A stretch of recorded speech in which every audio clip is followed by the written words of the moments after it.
Hello， 大家好，我是王八大神东坤。哎，这是感冒第3天，还没好，吃了3天的药。听他们说，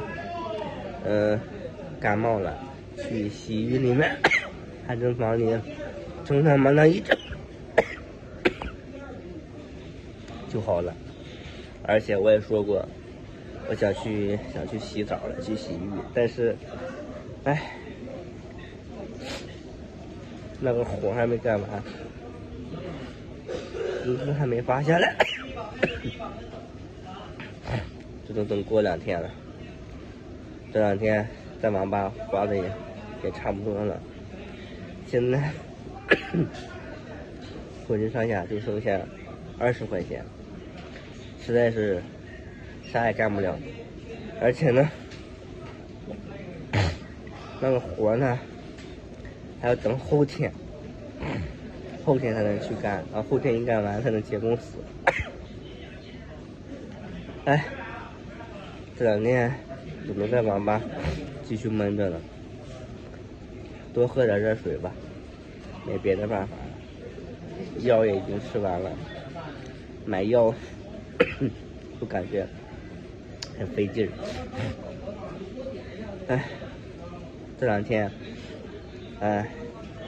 太难受了，该怎么办？这2天难受的，我视频先没拍，嗓子里面是说实话发热，很疼的，太难受了，兄弟们。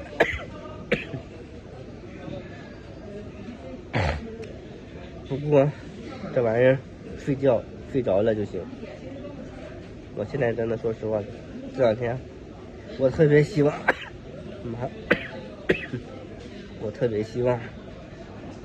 睡着了，睡着一点都不疼，不然真的一醒着可难受了。好了，兄弟们，话也不多说了，一会儿再吃个药，等着后天把活干完，工资一发，然后就全身去洗一洗，然后再把衣服洗一洗，给大家看到不一样的过程。